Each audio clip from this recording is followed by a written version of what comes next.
Hello mga boss, nandito tayo ngayon sa Bicol dahil kadarating ko lamang galing sa Legazpi. Katatapos lamang ng Albay Loop, kaya ganito yung boses ko. So nandito ngayon ako sa amin kung saan ako pinanganak.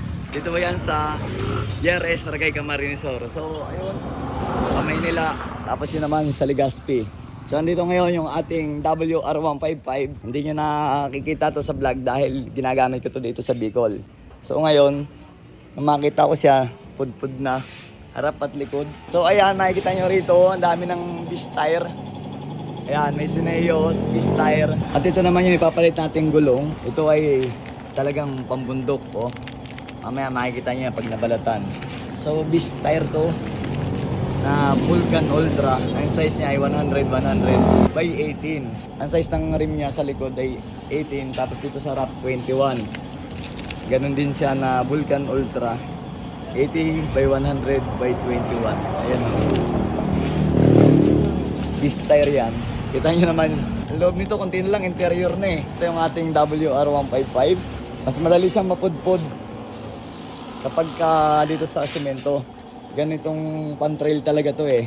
Pero dito kasi sa amin, sa probinsya, doon ako nag-aral ng high school doon sa kabila. May puno na yon. School yun eh, high school. Sa amin kasi sa bukid, puro lupa, saka putikan. Kaya dapat pang trail yung ating gamit na gulong. At meron tayo ditong kababayan, siyempre followers na din natin yan. And then, nagbablog ka din. Anong pangalan ng page mo? Anak Ninong TV po. Anak Ninong TV. Pagluluto. Kapag luluto, mas maganda yun. Ang payo ko sa'yo, ang gawin mo, yung mga laging gulay. Meron yung mga taga-ibang bansa, puro gulay, pero ang taas ng views. Gulay ka. Oo, sausaw ano lang, sausaw kalamansi, sausaw toyo. Oo. Laga lang labon. Oo, laga, labon. Tapos sabay kain, samaan mo na ng mukbang. O yan, anong pangalan? Ulitin natin. Anak Ninong TV. Anak Ninong TV. Ayan, supportahan natin. Alright? Ang hirap sa magulong na to, 2 pito. Akala ko pito to. Ayan o, tapos meron pa pito dito.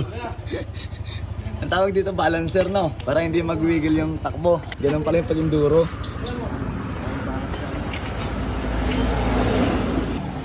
Tanggalin mo na yung harapan, masyadong pudpud na yan, no? Lalo ng takbo niyan.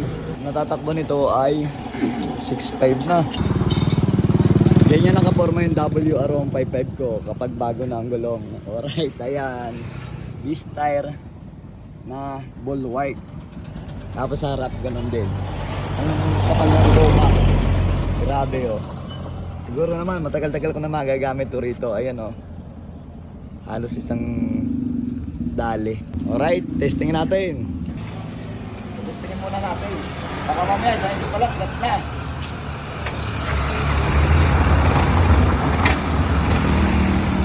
Binalik ko rin na rin yung tambutso. Binalik. Dalawa tambutso nito eh.